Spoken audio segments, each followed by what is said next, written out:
শেখাবো। সো ওটা কিরকম দেখতে আমি দেখিয়ে দিই। সেই প্লেনটা দেখতে ঠিক এরকম সুন্দর। আর লাস্ট টাইমে আরেকটাও প্লেন দেখাবো যার নাম অ্যামেজিং প্লেন।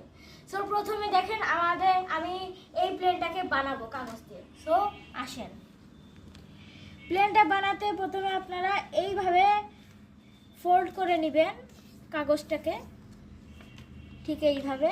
তারপর খুলে নেবেন, খুলে নিয়ে এইভাবে একটা ফোল্ড করে দিবেন, দুটো সেম টু সেম করবেন। ঠিক এইভাবে একটা প্লেনের রূপ আসছে। আমি কিন্তু এর মাথার কাছে সুচালো পাট দিই নাই, এই জন্যে এটাকে একটু উল্টিয়ে দিব। দিয়ে তারপর আমি আরেকটা এরকমই সেম টু সেম আরেকটাও দিব। দিয়ে